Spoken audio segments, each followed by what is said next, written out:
So bibigyan kayo ng idea mga Lodi. Ayan, ito tayo.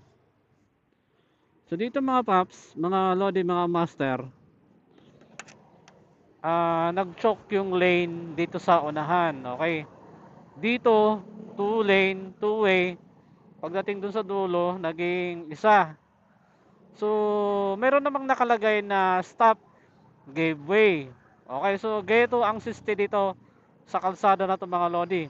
Nakikita nyo yung mga tricycle na yan at kotse. Papunta yan ng south. Okay. Imbis na sa kaliwa sila dadaan, dito sa kanan. Okay. Kasi nga, ginagawa yung kalsada na doon.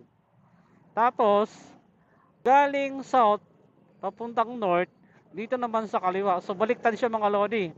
Kaya yung nag-viral sa ating Facebook, dun sa Reels, na akala siguro ng mga iba, sinadya namin na salubungin si Kuya, hindi po talaga.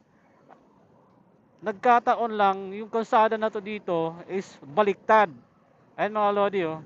Dito sila, yung papuntang south, galing north, sa kanan dumadaan. Yung galing south, papuntang north, sa kaliwa. Kasi, halos ng mga galing sa south, mga Lodi, kakaliwa po yan doon. Kakaliwa sila, kumakaliwa yan doon, papuntang C5 extension. Dito kasi papuntang Merville. Eh mga Lodi, oh, halos lahat ng mga sasakyan papuntang north dito sa kaliwa dumadaan imbis na dito sa kanan. Yung mga galing north papuntang south dito naman sa kanan dumadaan. So baliktad siya mga Lodi, kaya nakakalito talaga dito. Akala siguro nung mga nagko-comment doon sa ating Facebook mga Lodi na sinadya natin na salubungin si Kuya, hindi ho. Hindi natin sinadya salubungin si Kuya. Sadyang nagkataon lang, siguro si Kuya naipit. Bis nakakanan si Kuya dito, naipit siya doon sa dalawang motor.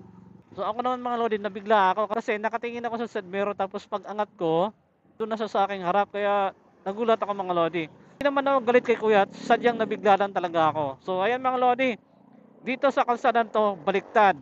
Yung papuntang south, sa kanan dumadaan, yung papuntang north, sa kaliwa. Kasi nga, lahat ng galing sa south, papuntang north, nagko-curve yun doon sa papuntang C5 extension. Kaya nakikita niyo yung mobile na yan, kaya nasa kanan sila dumadaan. Okay, so yun lang mga Lodi. Sana mabago yung mindset natin mga Lodi doon sa aking pinost doon sa Reels. Okay, this is Light Moto mga Lodi, the wiring moto vlogger.